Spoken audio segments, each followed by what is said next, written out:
सर्वांना नमस्कार. जय नाम.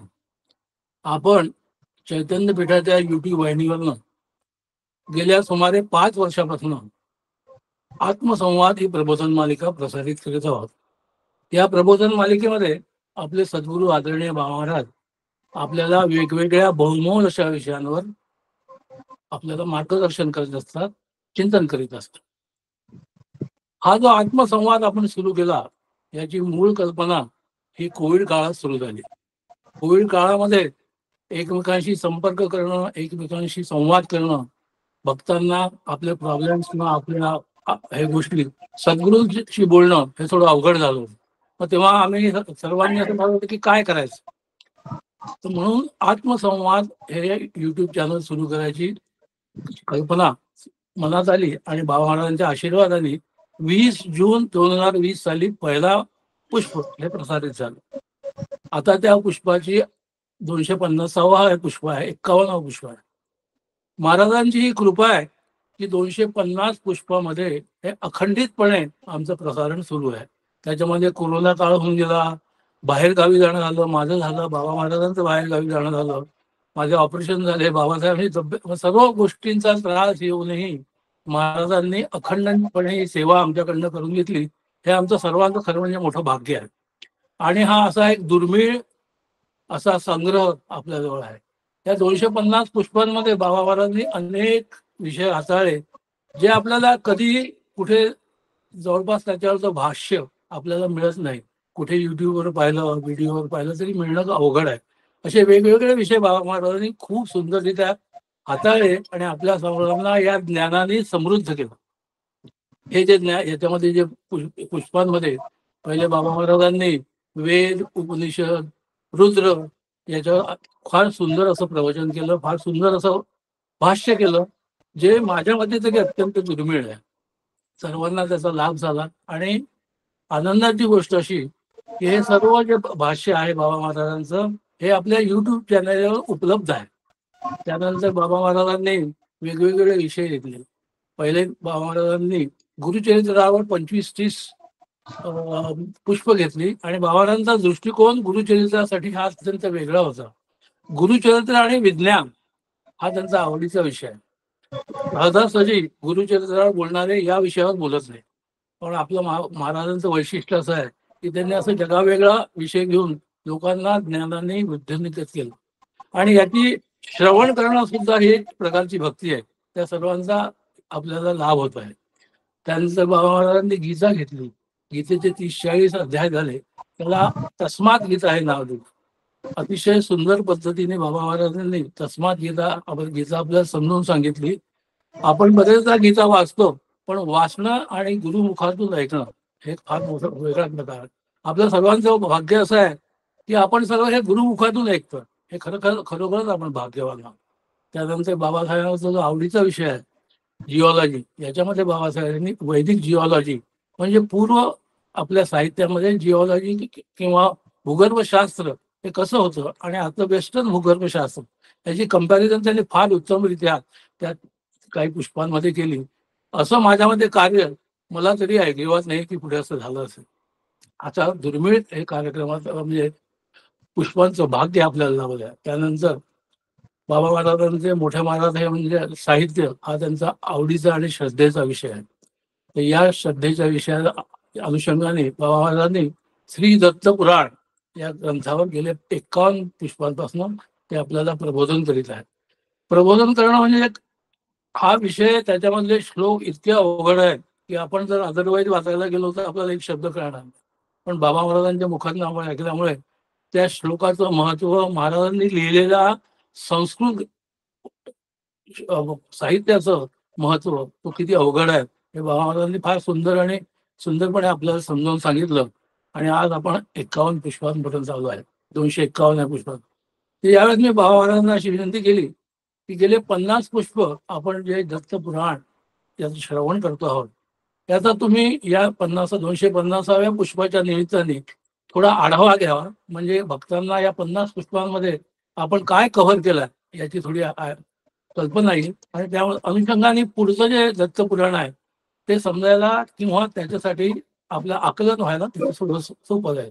म्हणून मी महाराजांना विनंती करतो की त्यांनी आजच्या पुष्पामध्ये या मागच्या 51 पुष्पांचा आढावा आहे. मी त्यांना विनंती करतो की त्यांनी आजचं पुष्प सुरू करावं. नमस्कार.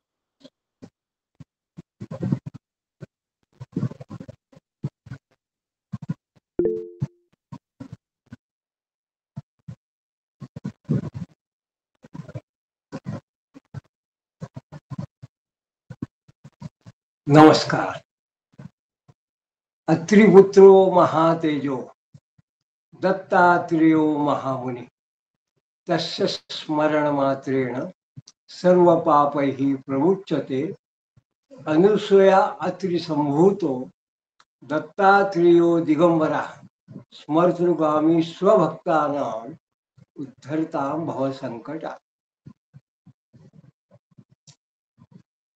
आपण गेली 50 पुष्प जवळजवळ 50 तास त्याला सध्याच्या व्यावहारिक तंत्रज्ञानाच्या भाषेमध्ये एपिसोड्स असं म्हणू शकतो. पुष्पांना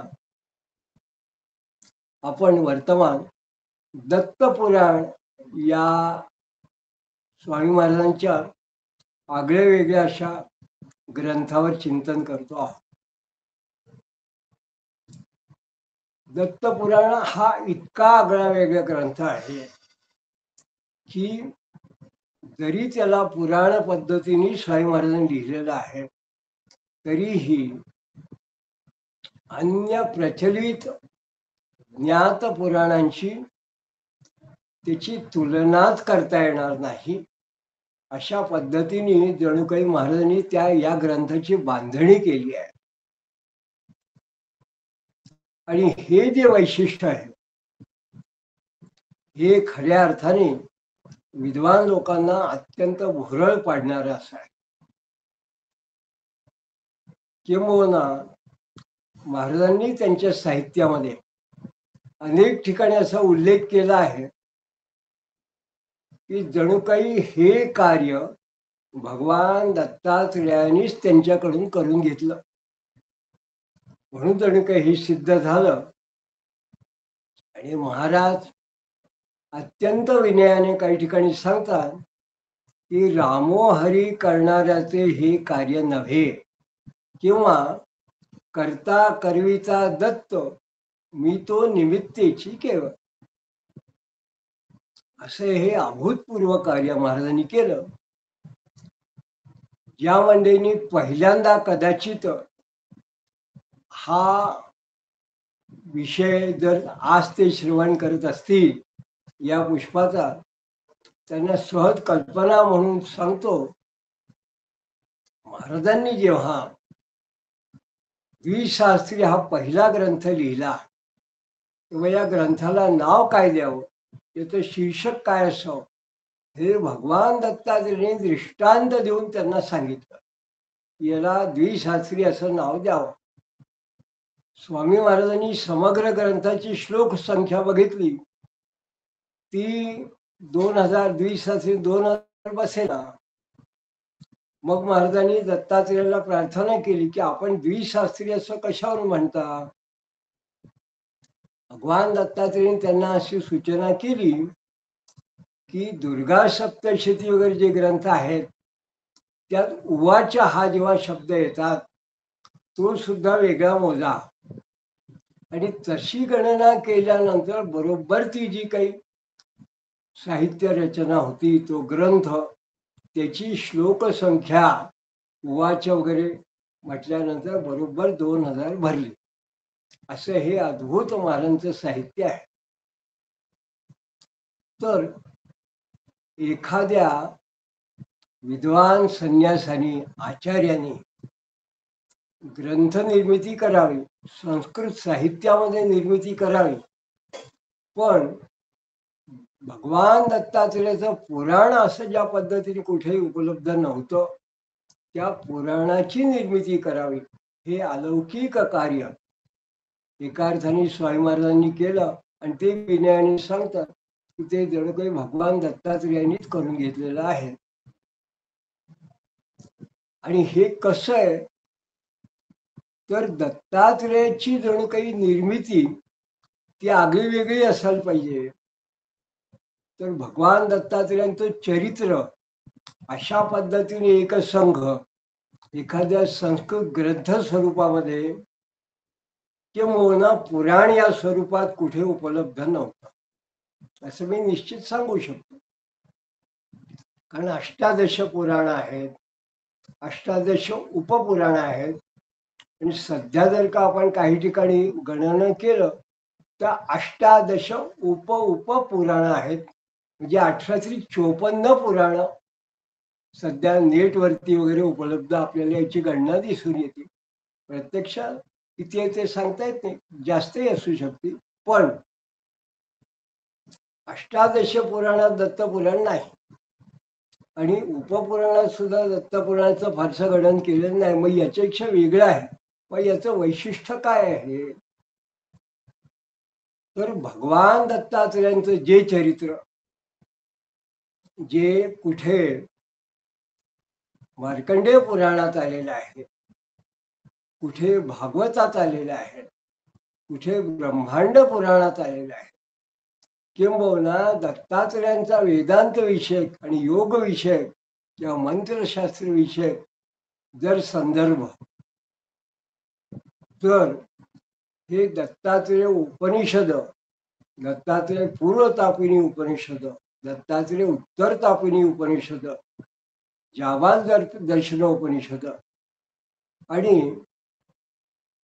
अथर्व वेदांतर्गत जो काही भाग आहे, शांडिल्य उपनिषद वगैरे, या ग्रंथामध्ये जो काही भाग आहे तो सगळा जणू काही संकलन करून त्याची एक विशिष्ट पद्धतीने मांडणी करून भगवान दत्तात्रेयाचं समग्र साहित्य या वेगवेगळ्या ग्रंथांचं स्वामी महाराजांनी संकलित करून आणि मग या दत्तपुराणाची आटणी केली.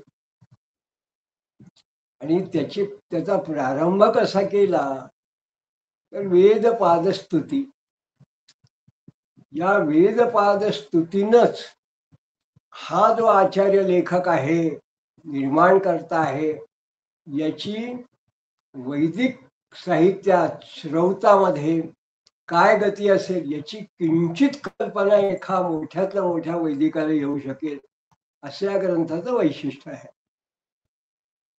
तर आपण जेव्हा दत्तपुराण या ग्रंथाचं जर अवलोकन करायचं म्हटलं तर या दत्तपुराणाचं वैशिष्ट्य हे त्याच्या पहिल्या कांडातल्या पहिल्याच अध्यायात नाही येतं. या अध्यायाचं नाव आहे वेदपादस्तुती. या वेदपादस्तुतीत विशेष ते काय आहे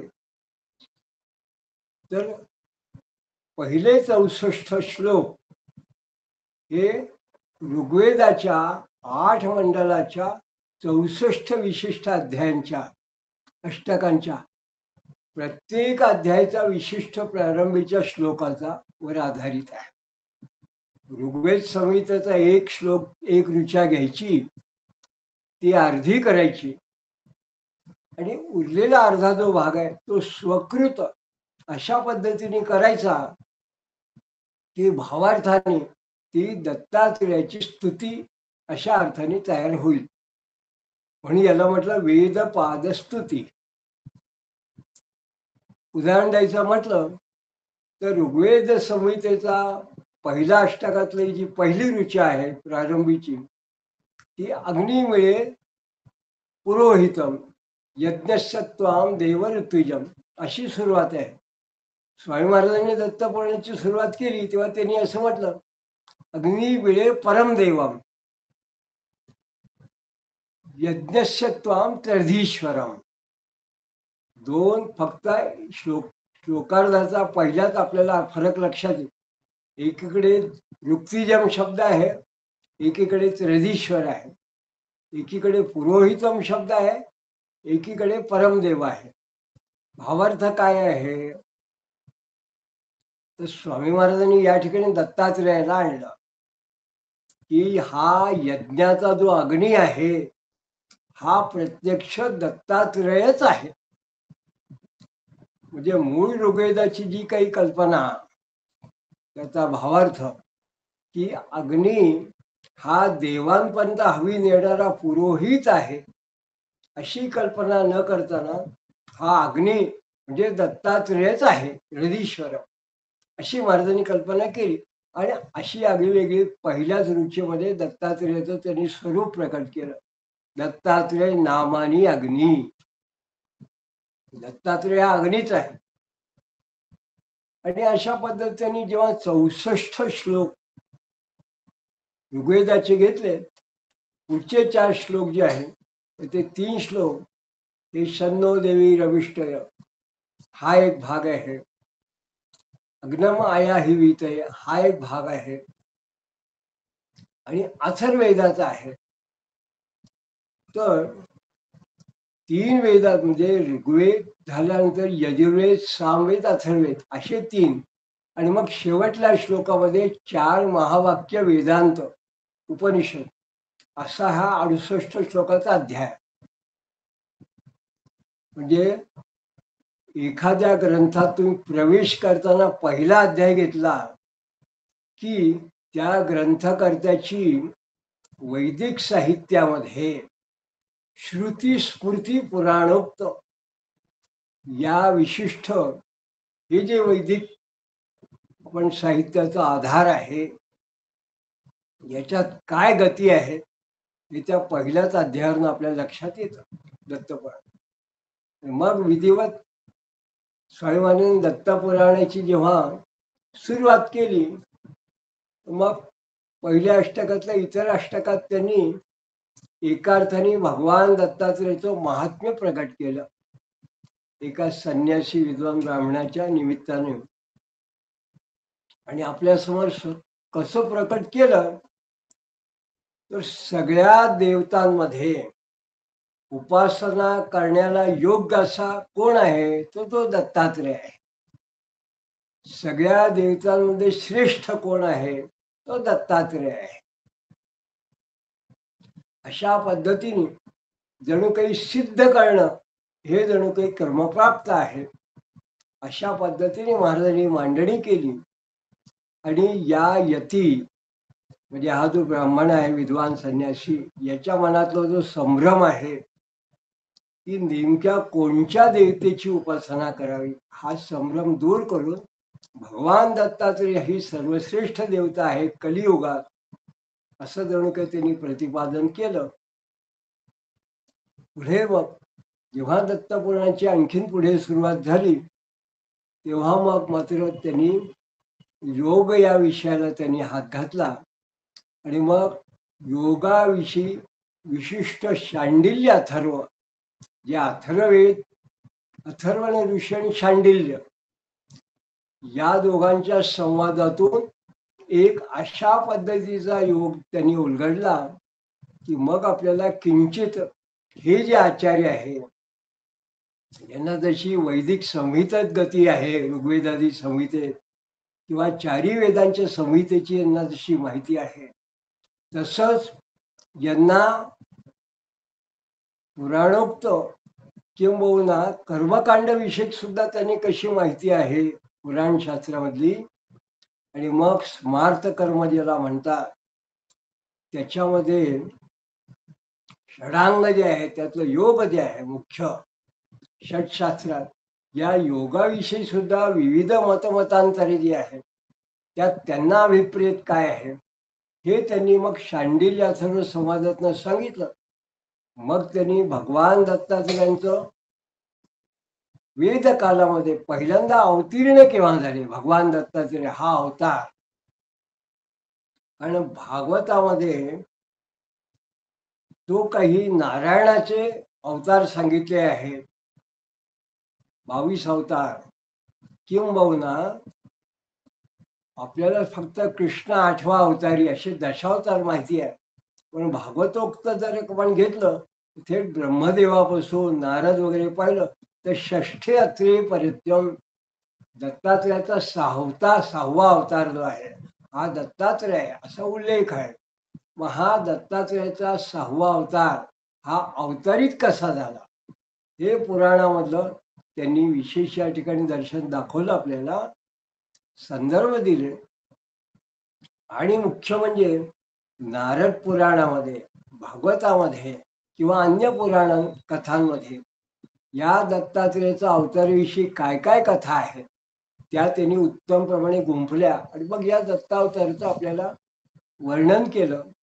मग या दत्तावताराच्या नंतर भगवान दत्तात्रेयाचे विशेष शिष्य जे पुराण कालापासून प्रसिद्ध आहे त्या सगळ्यात प्राचीन म्हणजे प्रल्हाद. या प्रल्हादाला भगवान दत्तात्रेयांनी उपदेश केला. मग साध्यदेवांचा त्यांनी संदर्भ घेतला आणि मग एक आगळ्या वेगळ्या अशा त्यांच्या शिष्याची सुरुवात त्यांनी जेव्हा केली आणि तो शिष्य म्हणजे परमपराक्रमी कार्तिवीर्यार्जुन. या कार्तिवीर्यार्जुनाची कथा गेल्या 5-6 पुष्पांपर्यंत आपण सतत ऐकत होतो आणि मग आपल्याला लक्षात आलं की 2 पुष्पांच्या पूर्वी या कार्तिवीर्याला भगवान दत्तात्रेयाने जसा वर दिला तसा वेदांत सांगितला, उत्तम असा वेदांत सांगितला. आणि हा वेदांत जो आहे हा खऱ्या अर्थाने अद्वैतानुसारी आहे. जे महाराजांनी या कार्तिवीर्य दत्तार्जुन या संवादाच्या निमित्ताने मूळ आचार्यांचं अद्वैत वेदांत हे प्रतिपादन केलं आणि जी महावाक्य आहे त्यांना ब्रह्मसूत्रातले महावाक्य असं म्हटलं वेदांताचे, त्यातलं तत्वमसी या वाक्यावरती अत्यंत विद्वद्भोग्य अशा पद्धतीने त्यांनी विवरण केलं. हे सगळं या कार्तिवीर्य आपला हा जो शिष्य आहे याला त्यांनी वेदांत निरूपण केलं. त्याला योगशास्त्राची माहिती सांगितली. नुसती माहिती सांगितली नाही तर ही प्रत्यक्ष योगाची क्रिया जी असते ही जणू काही एखाद्या शिष्याला तंत्र मार्गाने त्याला दीक्षा देऊन कसं तयार करावं समाधी अवस्थेपर्यंत, त्या पद्धतीने ही समाधीची पूर्ण त्याची सिद्धता त्यांनी त्यांच्या या आपल्या प्रिय शिष्याकडून कार्तिवीर्याकडून करवून घेतली. अशा पद्धतीने एक कथा भाग जणू आपण असा बघितला. यात उपकथा अनेक आल्या या निमित्ताने. मग या प्रत्येक उपकथेचा आपण काही संदर्भ घेत नाही. विष्णू शर्माच्या निमित्ताने कथा आहे. पण अनेक लोकांना अशी उत्सुकता असेल की या उपकथा एकदम इतक्या अशा आल्या कशा. तर मला या ठिकाणी असं सांगायचंय की मार्कंडेय पुराणामध्ये भगवान दत्तात्रेयाचं जे चरित्र आहे, भगवान दत्तात्रेय आणि त्याचे शिष्य म्हणजे कार्तिवीर्यार्जुन, सहस्रार्जुन, मग परशुराम, कार्तिवीर्यार्जुन यांचं युद्ध वगैरे, अदर्क आणि पुढे या ज्या 2-3 मदालसा वगैरे यांच्या ज्या कथा आहेत, हा समग्र कथा भाग महाराजांनी त्यांच्या पद्धतीने मार्कंडेय पुराणातून घेऊन या कथेचा अशा पद्धतीने विस्तार केला आहे. त्या मार्कंडेय पुराणात या सगळ्या उपकथा त्यात आलेल्या आहेत. म्हणजे हा आधार मूळ मार्कंडेय पुराणातला स्वयं महाराजांनी घेतला आणि त्याला आपल्या पद्धतीने त्यांनी त्याचं वेगळ्या पद्धतीने त्याला ही सगळी आटणी केली. तर याच्यामधला महत्वाचा भाग जो आपल्या लक्षात आला काय, तर महाराजांनी याच्यात वेदांत सांगितला, योग सांगितला.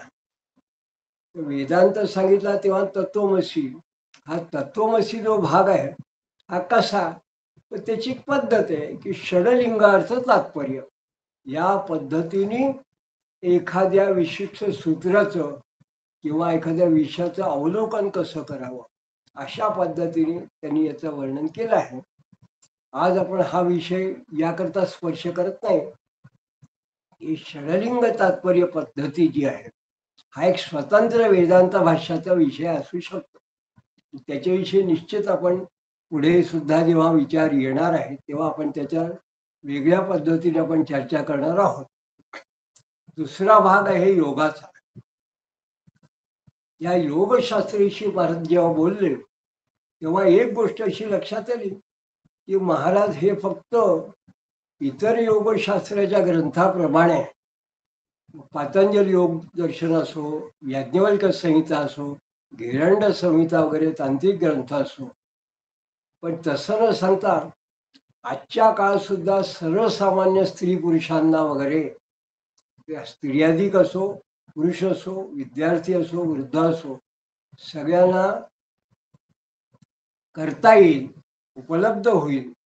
आणि गुरुपदिष्ट मार्गाने जर उपासना केली तर सगळ्यांना व्यवस्थितपणे हा योग हा साध्य होऊ शकेल. अशा पद्धतीने प्रॅक्टिकल आणि एक प्रकारच्या अप्लाइड अशा, ज्याला आपण म्हणतो पद्धत, अशा पद्धतीने या योगशास्त्रीशी महाराजांनी प्रत्येक ठिकाणी जेव्हा जेव्हा प्रसंग आहेत त्या त्या ठिकाणी महाराजांनी तो विषय आपल्याला उत्तम प्रमाणे समजून दिला. आणि एक गोष्ट आपल्याला अशी लक्षात आली की जेव्हा या दत्तपुराणाचं मध्यांतर म्हणजे चौथं अष्टक, या चौथ्या अष्टकामध्ये जेव्हा तिसऱ्या चौथ्या अध्यायामध्ये साधारणपणे हा जो कार्तिवीर्यार्जुन याला समग्र ज्ञान प्राप्त झालं, समाधी कशी लावायची तेही ज्ञान प्राप्त झालं, योगाचं ज्ञान प्राप्त झालं, मुख्य म्हणजे भगवान दत्तात्रेयाचं वरदान त्याला प्राप्त झालं. आणि त्यानंतर भगवान दत्तात्रेयाने जेव्हा त्याला उपदेश केला की आता तू पुन्हा तुझ्या राज्यात परत जा, आणि त्याला एक उत्तम गीतेसारखा उपदेश केला. गीतेत जसं म्हटलंय की यद्याचरित श्रेष्ठ तत्र देवे तरो जनाः यत प्रमाण सकुर्ते लोकस्तदनु वर्तते. जसे मोठे लोक वागतात तशी इतर लोक त्याचं अनुकरण करतात. त्या पद्धतीने तू सुद्धा आता गृहस्थ आहे, राजा आहे, म्हणून तू सुद्धा आता तुझ्या राज्यात परत जा, सुखाने राज्य कर, प्रजेचं पालन पोषण कर, कुटुंबाचं पालन पोषण कर. आणि मग हा राजा आपल्या राज्यात परत आला. मग हा राजा काय करतोय तर हा ब्राह्मणाची सेवा करायचा, प्रजेचं रक्षण करायचं. याला जे वरदान प्राप्त झालं त्यामुळे अतिशय बलाढ्य होऊन यांनी सप्तद्वीपावरती यांनी उत्तम पद्धतीने राज्य करायला सुरुवात केली. आणि त्याबरोबर हा यज्ञही करायचा आणि श्राद्ध पक्षही करायचा. आणि हा करायचा म्हणून याचे प्रयोजनही करायचे, कारण राजा करतो तसं प्रयोजन करतात, त्यामुळे तेही करायचे.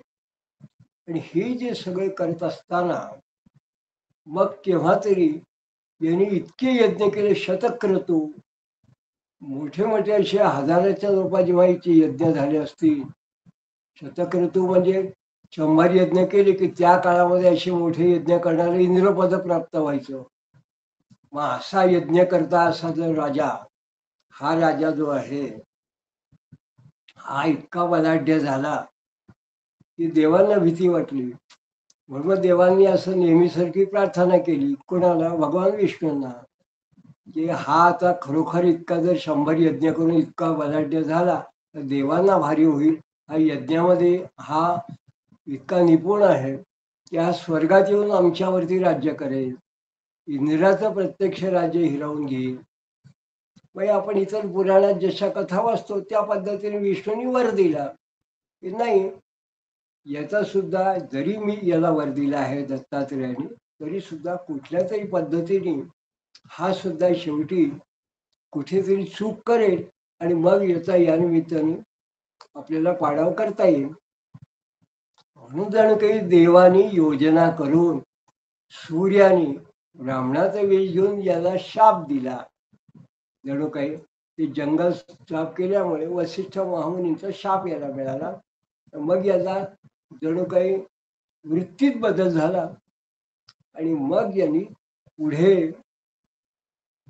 अनाचार नव्हे तर ऋषीमुनींना त्रास देण्याचा प्रसंग पुढे केव्हा तरी जो उद्भवला, जो आता पुढल्या पुष्पात आपण बघणार आहोत.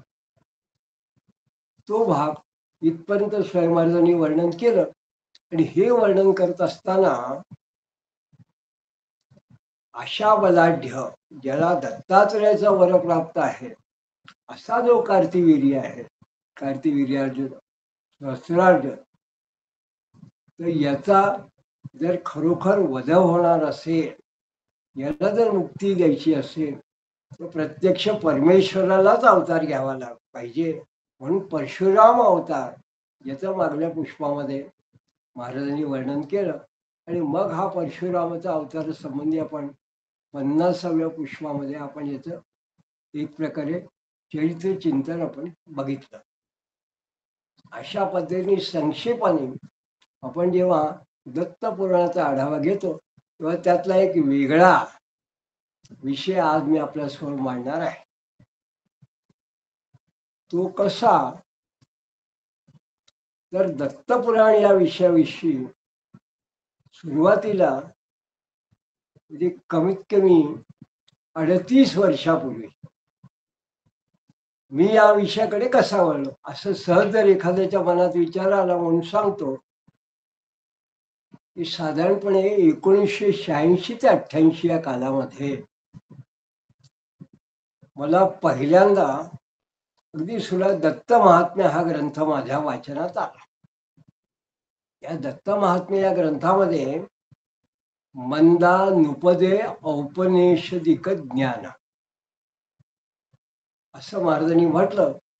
आणि त्या प्रस्तावनेत असं म्हटलं की दत्तपुराण हा ग्रंथ जो महाराजांनी केला आहे, हा सामान्य माणसाला जो काही त्यात वेदांत वगैरे उपनिषद सांगितले समजण्यासारखं नाही. महाराजांची मोदींनी जी टीका आहे स्वतः केली, त्याचं जो भाष्य तेही कठीण आहे. ते म्हणून जेव्हा काही लोकांनी त्यांना विनंती केली की महाराज आपण काहीतरी सामान्यांकरता करा, म्हणून महाराजांनी महत्पूर येथे दत्त महात्म्य ग्रंथ त्या अष्टकातला फक्त भक्ती मार्ग जे काही 9विधा भक्ती याचा विचार करून स्वामी महाराजांनी या दत्त महात्म्य ग्रंथाची रचना केली. मुख्य सांगायचं म्हणजे मी जेव्हा हा दत्त महात्म्य ग्रंथ हा जेव्हा तेव्हा वाचला, तर सहज काही विद्वान लोकांच्या चर्चेत असं लक्षात आलं की महाराजांनी इतर ग्रंथामध्ये जसं सप्तशती गुरुचरित्रामध्ये प्रत्येक दुसरं किंवा तिसरं अक्षर घेतलं की 15वा अध्याय तयार होतो, किंवा मंत्रात्मक श्लोक अशा पद्धतीने महाराजांनी खूप असे श्लोक वगैरे तयार केले.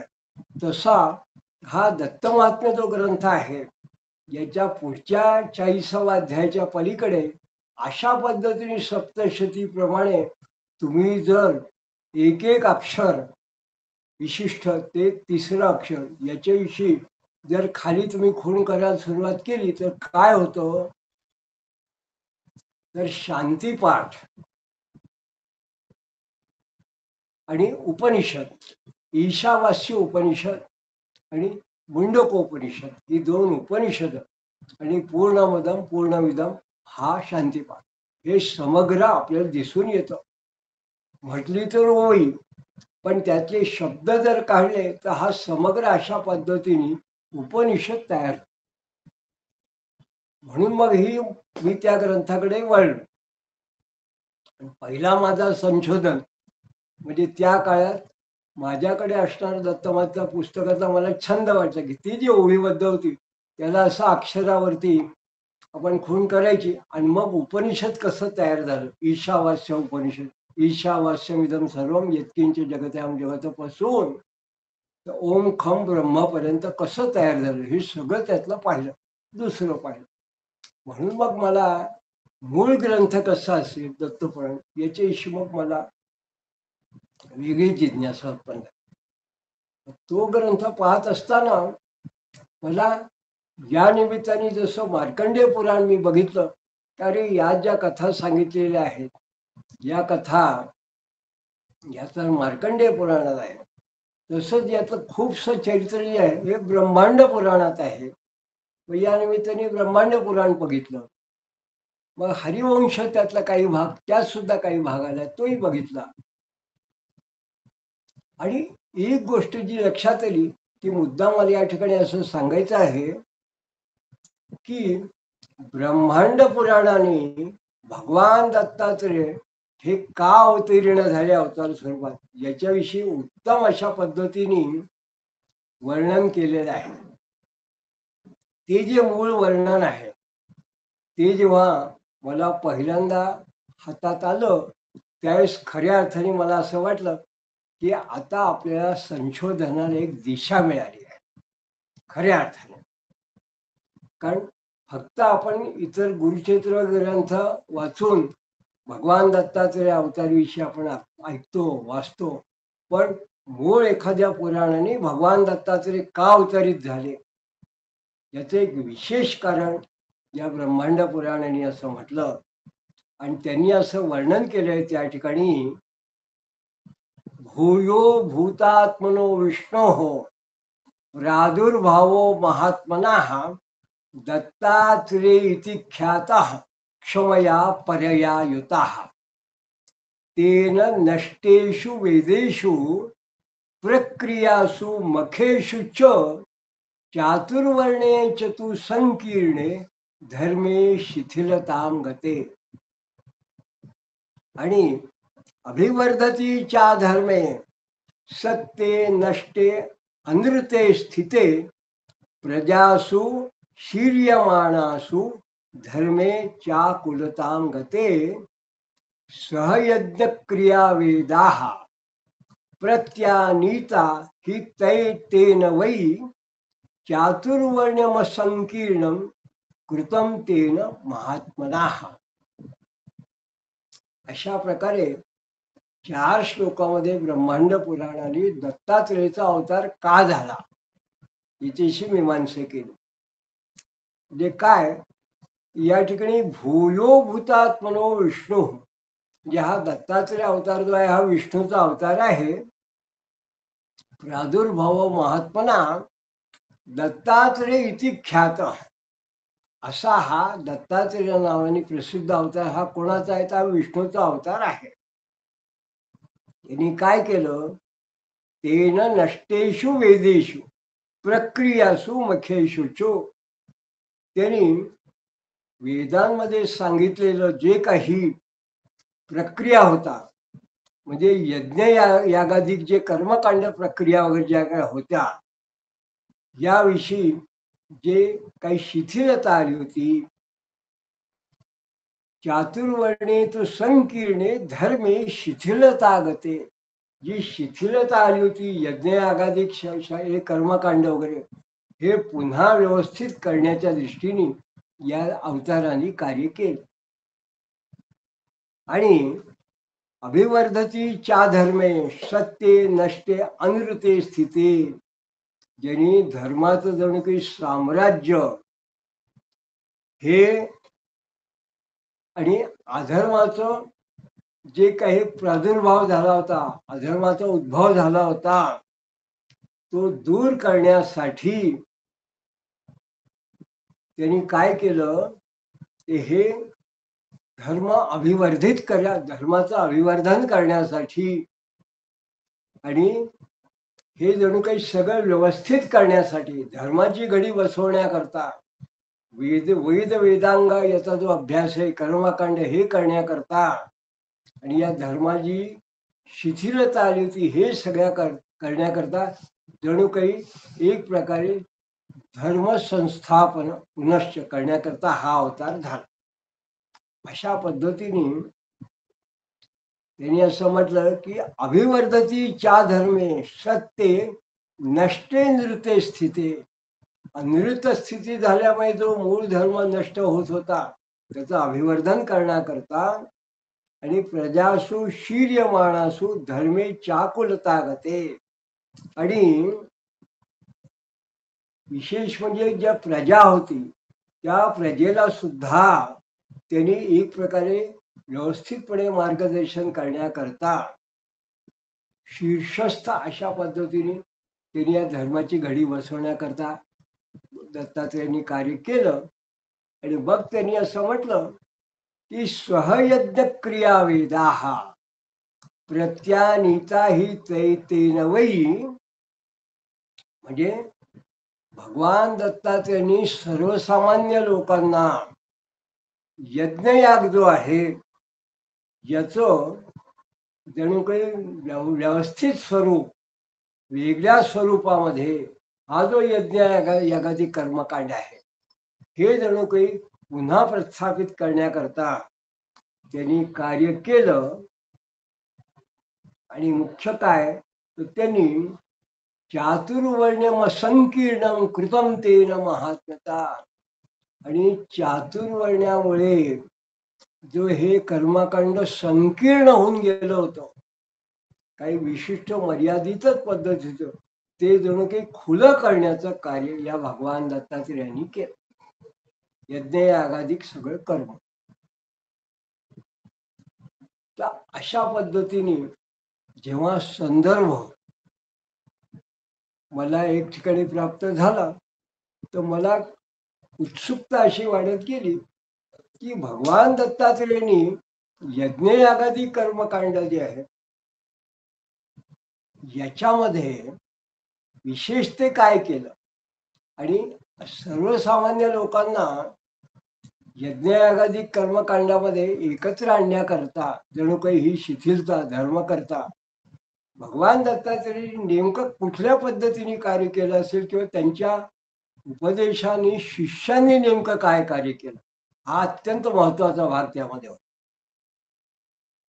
मग मग मात्र मार्कंडेय पुराणामध्ये एक संदर्भ सापडला, आणि तो संदर्भ काय होता तर हा जेव्हा सहस्रार्जुन हा जेव्हा भगवान दत्तात्रेयाकडून ज्ञानप्राप्ती झाल्यानंतर वरप्रदान याला जेव्हा प्राप्त झालं तेव्हा वरप्राप्ती ज्ञानप्राप्ती योगांचं समग्र ज्ञान प्राप्त झाल्यानंतर जणू हाही अत्यंत आनंदित कृतकृत्य असा झालेला हा अर्जुन जेव्हा परत आला दत्तात्रेयाच्या आज्ञेने, तेव्हा मार्कंडेय पुराणाचं वर्णन करतोय की त्यानंतर तस्मिन तस्मिन दिने यागम दत्तात्रेयस्य सुकरोत, म्हणजे त्यानंतर प्रत्येक वेळेस त्या त्या दिवशी, म्हणजे आपण जसं म्हणतो की एखाद्याचा गुरुमंत्राचा दिवस असतो किंवा एखाद्याचा विशेष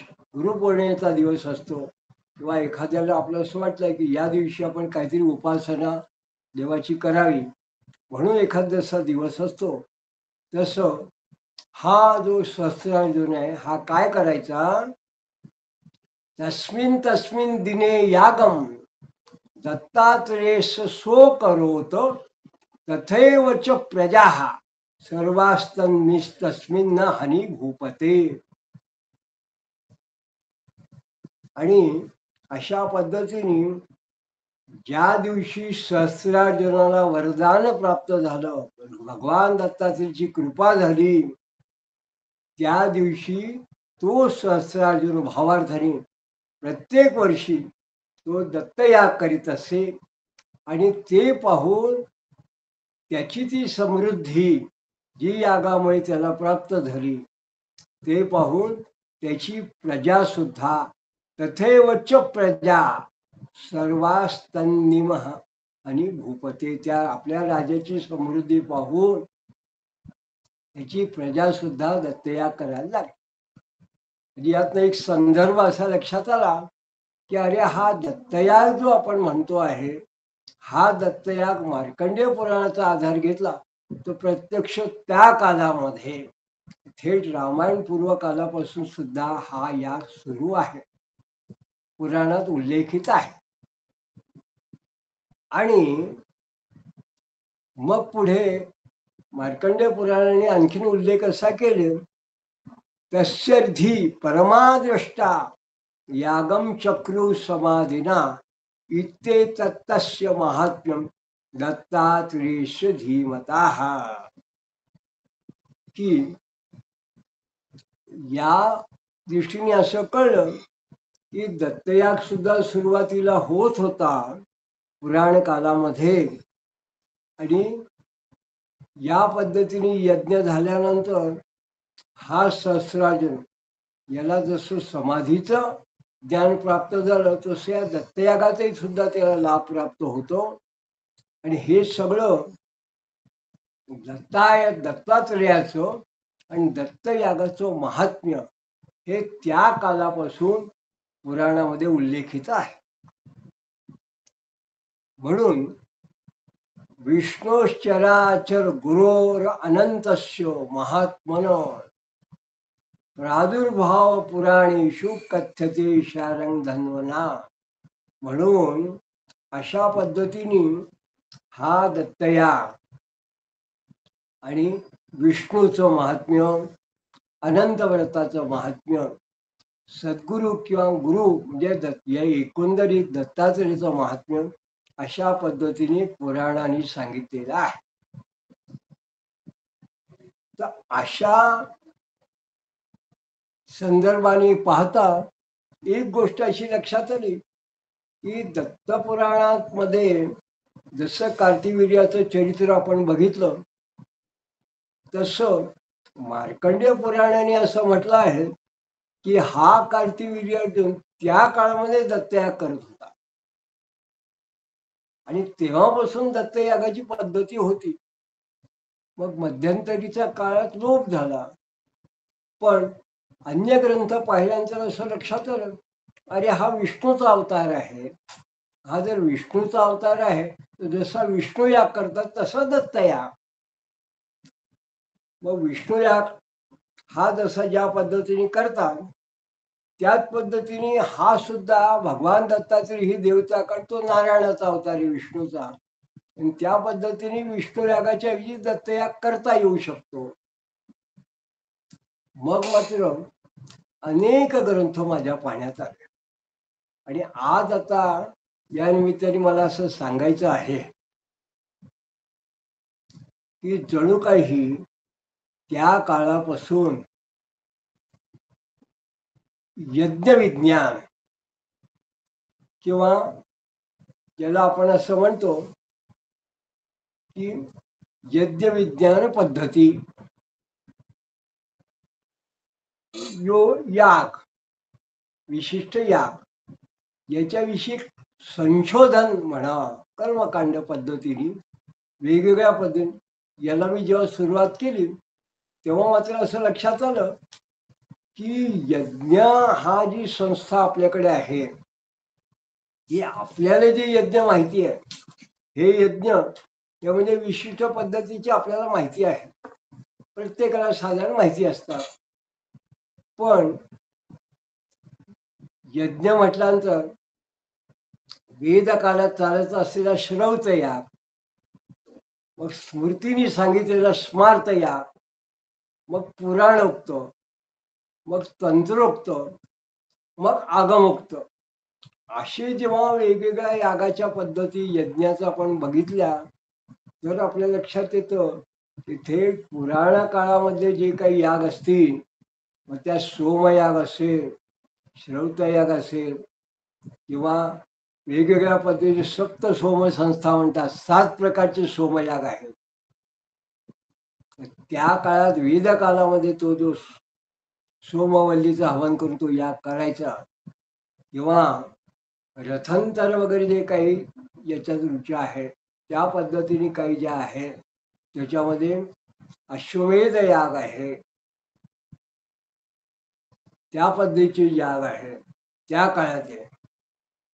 मग पर्जन्य याग आहे, पाऊस होण्याकरता अथर्ववेदात त्याचा संदर्भ आहे. अशा प्रकारचे याग त्या काळामध्ये होत होते. मग पुढे स्मार्ताग्नी म्हणजे नित्याग्नी होतं, सायं प्रातर होम, इष्टी पौर्णिमासी या पद्धतीने करणं आवश्यक असतं. काही लोक स्मार्ताग्नी घेतात, काही लोक अग्निहोत्र घेतात. मग नित्य पंचमहायज्ञ करायचे. ब्रह्मयज्ञ प्रथम पुरस्तात, ब्रह्मयज्ञ, मनुष्ययज्ञ, देवयज्ञ, पितृयज्ञ असे जेव्हा आपण करतो तेव्हा हे देवयज्ञ ते हे पंचमहायज्ञ असे करतात. वैश्वदेव आहे हे सुद्धा असे वेगवेगळ्या प्रकारचे यज्ञ झाल्यानंतर पुराणोक्त जे याग आहे, काही लोक दुर्गा सप्तशतीचा चंडी याग करतात, नवांना पाठ जेव्हा करतात तेव्हा विष्णू याग करतात, रुद्र स्वाहाकार करतात, गणेश याग करतात. विविध देवतांचे असे याग आहे व या यागांची ज्या परंपरा चालत आलेल्या आहेत, अशा जेवढा वेगवेगळ्या यागांच्या पद्धती पाहिली आणि दत्तयागाचा तर मूळ संदर्भच मिळाला. पण अशा पद्धतीने अनेक मंडळींनी केलेले दत्तयागही पाहिले. मग हे वेगवेगळ्या पद्धतीने दत्तयाग पाहत असताना एक गोष्ट अशी लक्षात आली की पुराणोक्त पद्धतीने जे वेगवेगळे याग होतात तेव्हा मुख्य देवता याच्याबरोबर काही ठिकाणी रुद्र कलश गणपती यांची जशी स्थापना केली जाते, मग त्या यज्ञ मोठे यज्ञ असतील मग त्यात गणपती पूजन पुण्याहवचन, काही ठिकाणी नांदी श्राद्ध करतात, हा एक वेगळा विधी त्याच्यामध्ये असतो. मग काही ठिकाणी ज्याच्याबरोबर नवग्रह मंडळ हे तर मांडायचेच असतात, मग दशदिक्पाल असतात, सत्यनारायणच्या पूजेत आपण म्हणतो ते मांडतात. काही लोक याच्यावर वास्तुपुरुष मंडळ तयार करतात. अन्य देवता जे असतील, देवी असतात, त्यांचे मंडळ करतात. आणि वेगवेगळ्या प्रकाराने जशी यज्ञाची मांडणी आहे, किती देवतांची तुम्ही मांडणी करता, त्या प्रत्येक देवतांची पूजा करायची. मग प्रधान देवताचं मुख्य तुम्ही आवाहन करायचं, त्याचं पूजन करायचं. आणि मग ज्या ज्या देवतांची तुम्ही स्थापना केली असेल त्या निमित्ताने त्या सगळ्यांची तुम्ही आहुती द्यायच्या त्या पद्धतीने. आणि मग प्रधान देवतेच्या नावाने आहुती द्यायच्या. आणि मग त्यानंतरचे यज्ञादी संस्कार असतात. मग या यज्ञाचे कुंडच्या पद्धती आहेत. मग अवतथ्य आवाहनी आणि जो तिसरा आहे दक्षिणाग्नी, हे तीन वेगवेगळ्या स्वरूपाचे कुंड असतात सोमयागामध्ये. पण कुंडमंडप विधीमध्ये पद्म कुंड वेगळा आहे, फुलाचा वेगळ्या पद्धतीने आहे. असे अनेक जवळजवळ 20 ते 22 पद्धतीच्या आकाराचे कुंड आहेत. नवग्रह यागात नवग्रहाचे वेगवेगळ्या आकाराचे कुंड आहेत. हे सगळा इतका विस्तार आहे या यज्ञ विज्ञानाचा की सामान्य माणसाला यज्ञविज्ञान हा एक स्वतंत्र अभ्यासाचा विषय असावा, संशोधनाचा. योगायोगाने जसे ग्रंथ मला बघायला मिळाले, यज्ञ बघायला मिळाले, तसे काही असे संशोधक ज्यांनी यज्ञविज्ञानावरती संशोधन केले, त्यांचीही माझी भेट झाली, त्यांच्याशी माझी चर्चा झाली. आणि त्यांचे सुद्धा अशा पद्धतीचं शोधपत्र प्रबंध मला बघायला मिळाले. हे सगळं सांगण्याचं कारण असं की जेव्हा दत्तयाग या विषयावर मी विचार करू लागलो तेव्हा माझ्या डोळ्यासमोर एक वेगळ्या प्रकारचा हा संशोधनाचा एक मोठा भाग माझ्या डोळ्यासमोर होता. तो महाराजांच्याच कृपेमुळे, आशीर्वादामुळे हळूहळू हा सगळा विषय माझ्यासमोर उलगडला. मग माझ्यासमोर काही ग्रंथ असे लक्षात आले जे काही लोकांनी आजच्या काळात प्रचलित केले होते. ते प्रचलित केल्यानंतर मग रामकृष्ण मिशननी त्यांच्या पद्धतीने जो रामकृष्ण याग आहे ते पुस्तक मला एकदा प्राप्त झालं. मी गायत्री याग आहे, गायत्री परिचय, तेही पुस्तक मी बघितले. काही लोकांनी दत्तयाग पद्धती ज्या केल्या आहेत तेही बघितलं. विशेषतः दत्तयाग पद्धतीने या पद्धतीमध्ये स्वकृत पण विशेष अशा पद्धतीने स्वामी महाराजांनी जे काही साहित्य केलेलं आहे दत्तात्रेय विषय, त्या साहित्याचा उपयोग करून दत्तयाग पद्धती असा एक आगळा वेगळा ग्रंथ हा 50 वर्षापूर्वी रंगावधूत महाराजांच्या आशीर्वादाने गुजरातच्या काही वैदिकांनी तयार केला, माझ्या बघण्यात आला. आणि या ग्रंथाने मला एक मोठा आधार असा दिला की आजच्या काळात सुद्धा जर आपण एखाद्या संताचा आश्रय घेऊन संशोधन पद्धतीने सर्वसामान्य भक्तांच्या साठी जर आपण एखादी यज्ञयागाची पद्धत जर आपण समोर आणली तर त्याला सुद्धा भगवान दत्तात्रेयाचा आपल्याला आशीर्वाद प्राप्त होऊ शकतात. सद्गुरूंचे आपल्याला आशीर्वाद प्राप्त होऊ शकतात. आणि ते जसं अवधूत बापजींनी रंगावधूत महाराजांनी दत्त या पद्धती दिली आणि त्या काळातल्या विद्वान लोकांनी अगदी शंकराचार्यांनी सुद्धा त्याला एक प्रकारे अनुमोदन दिलं. त्या ग्रंथाला अतिशय आगळा वेगळा आगमोक्त पद्धतीचा हा ग्रंथ, तो मला पाहिल्यावरती मला एक वेगळा उत्साह वाटू लागला. आणि मग मी जेव्हा 96 मध्ये पहिल्यांदा वास्तुदोष चिकित्सा विज्ञान हा ग्रंथ जेव्हा पहिल्यांदा संपादन केलं, तेव्हा माझ्या डोळ्यासमोर एक विषय असा होता की भगवान दत्तात्रेय जो आहे हा दत्त पुराणाच्या पहिल्या श्लोकात सांगितल्याप्रमाणे हा तर प्रत्यक्ष अग्नीचं स्वरूप आहे. अग्नी मिळे परमदेव यज्ञस्त्वाम तरी, हा प्रत्यक्ष अग्नीचं स्वरूप आहे.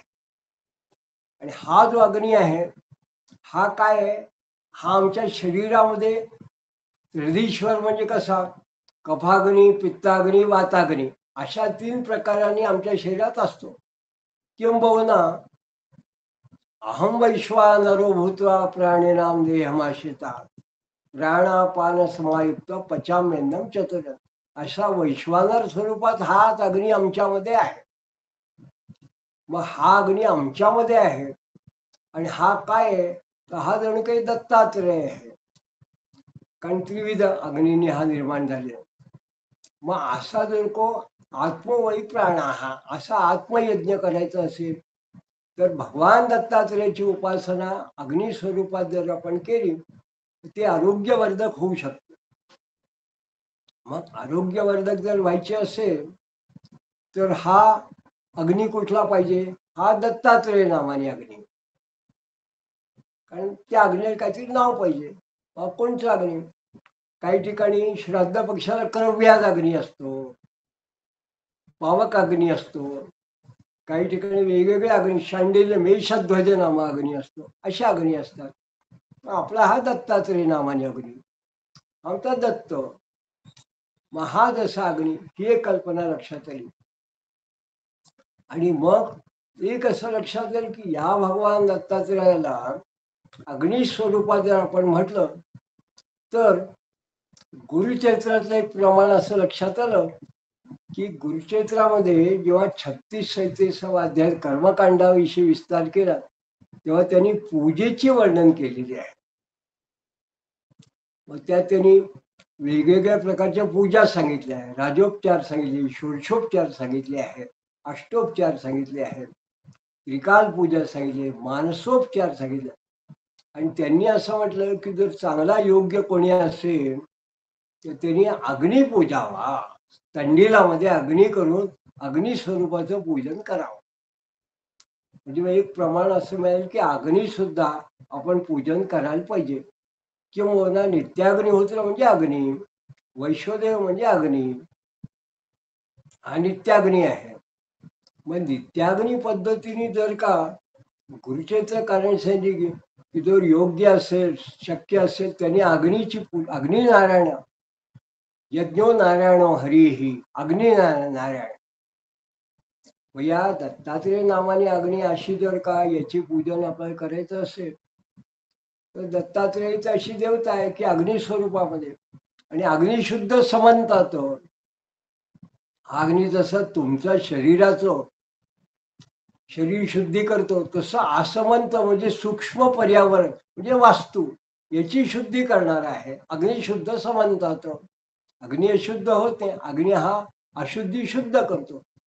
म्हणून जणू काही आरोग्यवर्धक, वास्तुशुद्धीकारक आणि पर्यावरण शुद्धीकारक अशा पद्धतीने भगवान दत्तात्रेयाची जर आपण उपासना अग्नी स्वरूपात केली तर आपल्याला एक वेगळा या दत्तात्रेय पूजेचा सुद्धा मार्ग दत्त पुराणाच्या आधाराने आपण घेऊ शकतो. ही कल्पना जशी दृढ झाली तशी मग कल्पना दृढ झाल्यावरती प्रयोग कसा करायचा, तर वास्तुदोष चिकित्सा विज्ञान या ग्रंथामध्ये वास्तुशांती कशी करावी या संबंधी त्रोटक असा एक अध्याय घेऊन त्यात वास्तुशांत करताना यज्ञ कसा करावा याची माहिती तर दिली. 25 वर्षापूर्वी 96 मध्ये छापली. त्याचा अभ्यास केल्यावर व्यवस्थितपणे ग्रंथात पाहून लिहून टाकले. प्रॅक्टिकल इंदोरला नानावाट संस्थांमध्ये खाली जो सभागृह आहे, नवीन सभागृह 96 मध्ये झालं, त्याचा पहिल्यांदा वास्तुशांती जी केली ती वास्तुशुद्धीकारक दत्तया घोमानी केली. व्यवस्थित वैदिक ब्राह्मणांनी त्यांच्या पद्धतीने केली. आणि ज्या पद्धतीने मला अभिप्रेत होतो त्या सगळ्या वैदिक कर्मकांड पद्धतीने दत्तयाग केला. आणि समाधान वाटले की हा वास्तुशुद्धीकारक दत्तयाग याची आपण खऱ्या अर्थाने या ठिकाणी मांडणी केली, याग केला. त्यानंतर मग हळूहळू दत्तयाग सगळ्या व्हायला लागले. मग सतत सातत्याने वेगवेगळ्या पद्धतीने दत्तयागाची जेव्हा काही ग्रंथ बघण्यात आले, काही पद्धती बघण्यात आल्या, तेव्हा गाणगापूरला दत्तयाग होतात ते पाहिले, कारंजाला होतात ते पाहिले, गुजरातमध्ये होतात ते पाहिले, गरुडेश्वरला वगैरे वाडीला होतात ते पाहिले, माणगावला पाहिले, अनेक ठिकाणी दत्तयाग पाहिले. आणि वेगवेगळ्या पद्धतीने वेगवेगळे मंत्र समंत्रक दत्तयाग जेव्हा असतात त्या पद्धतीने त्यात कसे कसे घेतात तेही बघितलं. काही लोकांनी दत्तमाला मंत्राने यज्ञ केला, नाना असताना दिगंबराचा जप त्याचा यज्ञ केला. काही ठिकाणी इतका विशिष्ट जप करायचा, तद्दशांश हवन, तद्दशांश मार्जन तर्पण वगैरे करायचं, त्या पद्धतीने पुरस्चरण पद्धतीने लोकांनी केले दत्तयाग ते पाहिले. काही ठिकाणी कुठला तरी वेगळा एखादा मंत्र घ्यायचा त्यांनी करायचं वाटतं. आणि हे सगळं करत असताना एक आणखीन गोष्ट लक्षात आली की गायत्री महातंत्र या ग्रंथामध्ये गायत्री या पद्धतीने जर तुम्ही यज्ञ केला तर तो आरोग्यवर्धक असतो, अनेक व्याधींवर उपचारक असा आहे. पण त्यांची व्याख्या तशी आहे की गायंत्या त्रायते स गायत्री. गौ म्हणजे इंद्रिय, या इंद्रियांवरती उपचारक असा जो मंत्र आहे तो गायत्री मंत्र. आणि अशा एखादा गायत्री मंत्राने, जे गायत्री महातंत्रामध्ये 102 गायत्रींचं वर्णन आहे, त्यात दत्तनाम गायत्री आहे. मग एखाद्या गायत्रीने, मग ती नाम गायत्री असो, सवितुर गायत्री असो वा आणखी अन्य गायत्री असो, एखाद्या गायत्रीने विशिष्ट पद्धतीने विशिष्ट जर का हवीर द्रव्य घेतलं आणि त्याने जर होम केला तर तो आरोग्यवर्धक असतो. हे आणखीन एक प्रमाण मिळालं. हे गायत्री महातंत्र या ग्रंथाने प्राप्त झालं. आधी तो ग्रंथ माझ्याकडे आहे. मग त्यावर प्रयोग केला आणि मग प्रयोग करताना असं लक्षात आलं की अरे खरोखर आपण जेव्हा अशा पद्धतीने विशिष्ट हवीर द्रव्य घेतो त्यांनी जर का होम आपण जर केला, विशेषतः गोमय, गोमूत्र, गोघृत हे प्रधान, मग त्याला हरिद्र आपण टाकलं, मध आपण टाकलं, किंवा ज्याला यष्टीमधू म्हणजे कांड्या आपण असं म्हणतो त्या आपण जर टाकल्या, आणि मग काय औषधी हा भैषज याग म्हणून जसा वेदांना संमत आहे तसा आयुर्वेदाला संमत आहे. विशिष्ट धूम हा धूमपान चिकित्सा अशा पद्धतीने एक वेगळा प्रभाव निर्माण करतो. आणि मग विशिष्ट जर का धुराने एअर पोल्युशन जर का होत असेल तर औषधी धुमाने चांगल्या वातावरणाची नक्की निर्मिती होते, असं मला त्यात लक्षात आलं. मग या प्रयोगांती जेव्हा एक आपली विज्ञाननिष्ठ अशा पद्धतीने जेव्हा एक आत्मविश्वास आला, कुणालाही जर सांगता आलं तर आपल्याला सांगायचं असतं तर आपल्याला या पद्धतीची माहिती आपल्याला आहे हे जेव्हा सिद्ध करता येईल असं जेव्हा काही संदर्भ गोळा झाले, मग एका वेगळ्या अर्थाने प्रत्येक त्रिपदी परिवारच्या व्यक्तीला, मग तो स्त्री असो पुरुष असो कुठल्याही ज्ञातीचा असो, त्याला पुराणोक्त नाममंत्राने आणि तंत्र मार्गाने स्वतः जसा आजच्या काळात कुणीही सत्यनारायण जसा करू शकतो स्वतःच्या मनात आपल्या घरात बसून, कुठल्याही त्याच्याकरता वेगळ्या पद्धतीने तिथी काल वगैरे असा मुहूर्त न पाहता, कारण देवपूजे करता मुहूर्त पाहायला नको, उपासने करता मुहूर्त पाहायला नको. हे तर काही संस्कार असतात त्याच्याकरता बघतात, पण याच्याकरता अग्नी वगैरे पाहण्याची गरज नाही. ही उपासना आहे दत्तात्रय. म्हणून कुणालाही केव्हाही करता यावं म्हणून जेव्हा मी एक वेगळ्या पद्धतीने या दत्तयागाची करायला सुरुवात केली, तेव्हा वेगवेगळ्या पद्धतीने मांडणी करायची. ती मांडणी सुटसुटीत कशी करता येईल अशा पद्धतीने राजीव कुंभमेळ्यामध्ये दत्तयाग केले. त्या दत्तात्रय धन्वंतरी या स्वरूपात ते याग केले. घोरात कष्टाचा महाराजांचा प्रासादिक त्या श्लोकांचा आपण त्याच्यामध्ये आधार घेतला. मग मंत्र वेगळं धन धन्वंतरी ही सुद्धा गायत्रीच आहे. पण प्रत्यक्ष दत्तनाम गायत्रीचे काही ठिकाणी याग जेव्हा केले, याच्यातून एक अशी चौकट अशी छान तयार झाली की सामान्य माणसाला सहज सांगता येईल असं की सुटसुटीतपणे जर दत्तयाग करायचा असेल तर किती मोठा याग असो किंवा किती ज्याला लघुत्तम असं असो, लहान साधी गोष्ट अशी आहे की जी प्रधान देवता असेल त्या देवतेची षोडशोपचार पूजा करायची. म्हणजे जी देवता आहे आपली यागाची प्रधान देवता दत्तयागात दत्तात्रय आहे, याची षोडशोपचार पूजा करायची.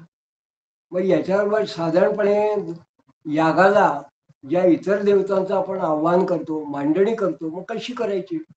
सर्वसामान्य माणसाला सत्यनारायणची माहिती असते. म्हणून मग सत्यनारायणच्या पद्धतीने नवग्रह, अष्टदिक्पाल या पद्धतीने सुपाऱ्या मांडाव्या. सत्यनारायणच्या पद्धती मध्ये जी देवता आहे ती दत्तात्रेयाची पादुका वगैरे अशा स्वरूपात ठेवावी आणि गणपतीची सुपारी कलशवरून असतो. मग सत्यनारायण ज्या पद्धतीने करतो त्याच पद्धतीने पण सत्यदत्त म्हणा किंवा तशी भगवान दत्तात्रेयाची पूजा करावी, षोडशोपचार करावी. आणि मग पूजांते कर्मांग होम या पद्धतीने मग याग करावा. काही याला शास्त्र आहे. कर्मांग होम पूजांते, पूजा केल्यावरती होमात्मक सत्यनारायण दत्तात्रेयाची पूजा असा त्याचा भावार्थ निघतो. अशा पद्धतीने पूजा करावी. मग होम म्हटल्यावरती प्रत्येकाला असं वाटतं की किती क्लिष्ट आहे, काय आहे. पण फक्त एक या ठिकाणी लक्षात ठेवण्याकरता असं सांगतो की जसे देवाची पूजा आपण 16 उपचारांनी करतो, तसं यज्ञाचे सुद्धा सामान्यपणे 16 उपचार लक्षात ठेवायचे असतात. 16 उपचार म्हणजे कसे? आवाहन, अग्नीला आवाहन ते आपण करतोच. पण अग्नी आवाहन, कारण ते दत्तात्रय स्वरूपाने जर अग्नी येणार असेल तर त्याला आपण अग्नी इथे आवाहन करतोच. त्यामुळे आपण पूर्वपूजा करायची, अग्नीला आवाहन करायची. मग त्याच्यावर महत्वाचं काय आहे? पंचभूत संस्कार. ज्या ठिकाणी ज्या पात्रात किंवा स्तंडील जे काही यज्ञकुंड असेल ते व्यवस्थितप्रमाणे शुद्ध करणं वेदोक्त पद्धतीने, त्याला म्हणतात पंचभूत संस्कार. मग त्यात पाणी फिरवणं, त्यात गोमूत्र सिंचन करणं, थोडी माती टाकणं, हे करणं, हा सगळा जो भाग असतो ते त्याला अग्नवकरण म्हणतात. मग ते करायचं. त्याला म्हणतात 5, म्हणजे ते 5 संस्कार. हे काय आहे? पंचभूत संस्कार म्हणजे यज्ञकुंडाचे. मग त्याच्याबरोबर मग आणखीन जे संस्कार असतात त्याच्यामध्ये पंचभूत संस्कार झाल्यानंतर अग्निसंस्कार आहे. मग अग्निसंस्कारामध्ये जे आहे त्यात होम आहे. त्याच्यामध्ये होमात्मक जे असतात त्या अग्निसंस्कार जे आपण केले की अग्नी प्रज्वलित केला की मग त्याच्यात आधाराज्य होम हा पहिला असतो. त्याच्यात काही विशिष्ट आहुती ही प्रजापती वरुण वगैरे याच्या द्यायच्या असतात, त्याला आधाराज्य होम असतात. मग हा आधाराज्य होम जो आहे तसा दुसरा कुठला आहे, तर दुसरा प्रधान देवतेचा होम असतो. मग तिसरा एक आहे तो त्याच्यामध्ये कसा आहे की पूर्णाहुती आहे. मग त्याच्यामध्ये स्विष्टकृत आहे, उरलेलं जे असेल ते द्यायचं, आणि एक वसोरधार आहे. हे 5 संस्कार लक्षात ठेवायचे. म्हणजे 5 अग्निसंस्कार, 5 भूसंस्कार, पंचभूसंस्कार. अग्निपूजन आपण जेव्हा करतो, त्या पंचोपचार पूजन जेव्हा करतो अग्नीचं, ते पंच हवनोपचार असे झाले 5-15. आणि मग भस्मधारण, त्र्यंबकम यजामहे वगैरे आपण जेव्हा म्हणतो तेव्हा त्या भस्म जे आहे ते धारण करायचं. आणि हे 16 संस्कार झाल्यानंतर अग्नीचं विसर्जन. जसं आवाहन सुरुवातीला केलं तसं उत्तर पूजा अग्नीची करायची. मग तुमची जी पूर्ण पूजा राहिली असेल ती पूर्ण पूजा तुम्ही करून आरती वगैरे करायची, आणि मग अग्नीचं विसर्जन. तसे जशी षोडशोपचार ही देवाची पूजा असते, तशी 16 उपचार ही यज्ञाची. हे 16 उपचार एकदा का करणाऱ्याच्या मनात बसले की मग त्याला यज्ञ करणं कठीण जाणार नाही. आणि आज या निमित्ताने मला असं सांगायचं आहे की हे करत असताना आपण गायत्री महातंत्राचा जो आधार आहे, म्हणून दत्तनाम गायत्री, ओम दिगंबराय विद्महे अत्रिपुत्राय धीमहि तन्नो दत्त प्रचोदयात्. या दत्तनाम गायत्रीने आपण होम करतो. सामान्यप्रमाणे जेव्हा अग्नीला, हा दत्तात्रय नावाने अग्नी आहे आपल्या मनात आलेला, आपण मनोमन धरलेला, पण या अग्नीला प्रार्थना करताना आपण घोरात कष्टात आपण प्रार्थना करतो. म्हणून घोरात कष्टातून प्रार्थना आपण केली की मग त्याला सगळं आपल्या मनातलं त्यांच्यापर्यंत जातं. आणि मुख्य म्हणजे पूर्णाहुतीचा एखादा मंत्र जो आपल्याला माहिती असतो, पूर्णमदम पूर्णमिदं पूर्णात् पूर्णमुदच्यते, अग्ने शिष्टकृते स्वाहा. एवढं नाव मंत्रात म्हटलं तरी शिष्टकृत होतो. वसुधारा म्हणताना आपल्याला म्हटलं तर ठीक आहे, नाही तर वसुधारा म्हणजे सतत धार ठेवायची आणि आपण प्रार्थना करायची. घोरात कष्टात पडलं तरी चालतं, एखादी रुचा आली तर उत्तम. आणि मग भस्मधारण, तो जो पवित्र भस्म असतं ते जशी अंगाऱ्यासारखं लावतो तसं लावणे, याला म्हणतात भस्मधारण. मग पुन्हा आपण यज्ञाची ती पुन्हा पूजा केली अग्नीची, उत्तर पूजा व देवांची पूजा करून आरती वगैरे आपण करतो. असा एक सामान्य विधी हा जेव्हा तयार केला, काही मंडळींशी चर्चा केली, मला अतिशय सांगायला आनंद वाटतो की आतापर्यंत वेगवेगळ्या पद्धतीने वेगवेगळ्या ठिकाणी यज्ञ केले, पण ही जेव्हा कल्पना समोर आली तेव्हा मला असं वाटत होतं की मूळचा विज्ञान शाखेचा विद्यार्थी असल्यामुळे आपण आधी प्रत्यक्ष प्रयोग करायचा, आपण जे काही तयार करतो त्या पद्धतीचा, ते लोकांपर्यंत पोहोचलं पाहिजे. लोकांचा प्रतिसाद काय ते बघितला पाहिजे, आणि मग ते पूर्ण त्रिपदी परिवारात ते आपण समोर आणायला हरकत नाही, असं महाराजांची इच्छा, असं समजून पुढे चालावं.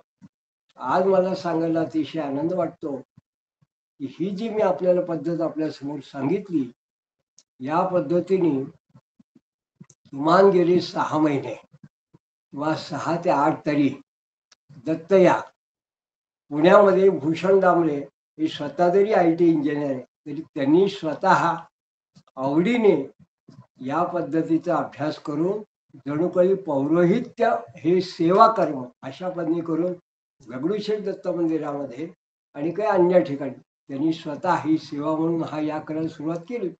आणि मग त्यांचा माझा संपर्क होत असताना सुरुवातीचे जे मोठे याग होते तेव्हा गाडगीळ गुरुजींना मी जात असो, पण प्रत्येक ठिकाणी आम्हाला जाणं शक्य होत नाही.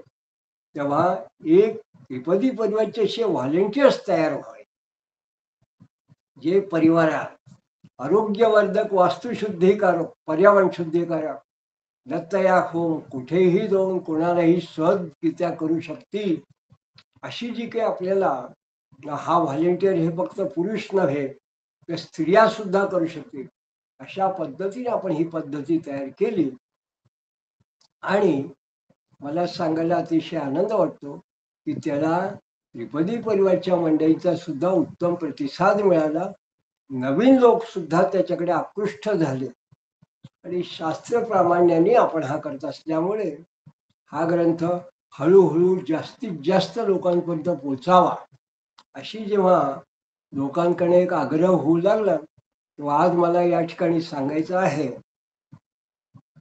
की या विशिष्ट आरोग्यवर्धक आणि वास्तुशुद्धीकारक त्रिपदी परिवारने पुढे आणलेला हा जो दत्तयाग आहे, ही दत्तयाग पद्धती, याचं विशेष पुस्तक एक लहानस माहिती करता म्हणून श्री दत्तयाग होम हे पुस्तक आता आपलं जो बेंगलोर त्रिपदी परिवारचा मोठा महोत्सव होणार आहे बेंगलोरला 15 जूनला, त्या दिवशी अधिकृतपणे या श्री दत्तयाग होम या पुस्तिकेचं लोकार्पण होणार आहे.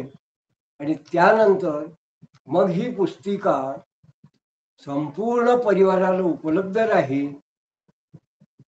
जर आधुनिक पद्धतीने एखादा पाश्चात्य देशात राहणारा जरी कोणी असेल, त्याला जरी असं वाटलं की मला माझ्या घरी, मी माझ्या कुटुंबियाचा 4 लोकांना मिळून मला जर दत्तयाग करायचा असेल तर या पुस्तकाचा आधार घेऊन त्यांना स्वतःच्या घरी सुद्धा दत्तयाग करता येईल. त्यांना आपण आजच्या पद्धतीने PDF फॉर्ममध्ये सुद्धा हा दत्तयाग पद्धतीचं पुस्तक आपण त्यांना पाठवू शकतो. अशा पद्धतीने आपण स्वामी महाराजांची एक वेगळ्या प्रकारची सेवा, आपल्या सद्गुरूंची सेवा, भगवान दत्तात्रेयाची सेवा या निमित्ताने आपण करतो आहोत अशी मी या धारणेने करतो या ठिकाणी. आणि दत्तपुराणाचा आधारभूत असलेला त्यातून मला काय प्राप्त झालं, हे जे मला दत्तयाग पद्धतीचा जो संशोधनाचा भाग होता तो आज मी आपल्या समोर मांडला. तेव्हा स्वामी महाराजांनी याकरता आपल्याला प्रेरणा देऊन ही त्यांची उपासना पद्धती जास्तीत जास्त त्रिपदी परिवाराच्या माध्यमातून पोचावी अशी आपण सर्वांच्या चरणी प्रार्थना करतो. भगवान दत्तात्रेय सहस्रार्जुनाला असं म्हणतात, यदा चरति श्रेष्ठस्तत्र देवेतरो अपीच स यत् प्रमाणं मनुते लोकस्तदनु वर्तते. जे श्रेष्ठ माणसं जी आचरण करतात ते इतर लोक आचरतात, तो ज्याला प्रमाण मानतो त्याचं लोक अनुवर्तन करतात. आणि पुरं गच्छावनीं पाहिं सप्तदीपा भुजार्जितामो देवाने देवा यज्ञेर्यज श्राद्धे पितृवृंदाने द्विजानपी. म्हणून भगवान दत्तात्रेयांनी सहस्रार्जुनाला म्हटलं, आता तू आपल्या गावी जा, स्वतःच्या बाहूंनी मिळवलेल्या सप्तदीपवती पृथ्वीचं पालन कर आणि देवा म्हणजे यज्ञेर्यज, यज्ञयागाने देवांना संतुष्ट कर आणि श्राद्धे पितृनांदे, श्राद्ध कर्माने पितरांचं तू कर. आणि याच्याच बरोबर स्मरणं कुरु राज्येपि हृदयाग्रेणे मे सदा परानंद स्वरूपम मे न च विस्मरसी कहीचित. म्हणजे राज्य करत असताना, तुझं कार्य करत असताना निश्चल अंतःकरणानं माझं स्मरण कर, म्हणजे तुला माझ्या परमानंद अशा स्वरूपाचं कधीही विस्मरण होणार नाही.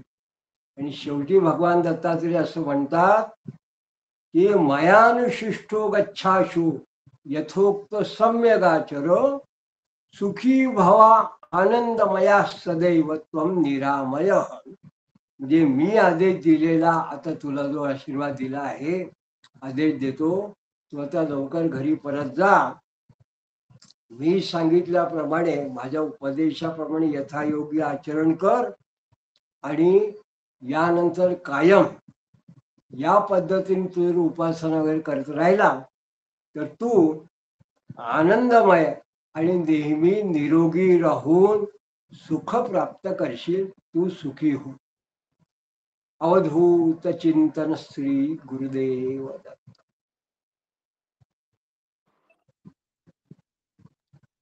वा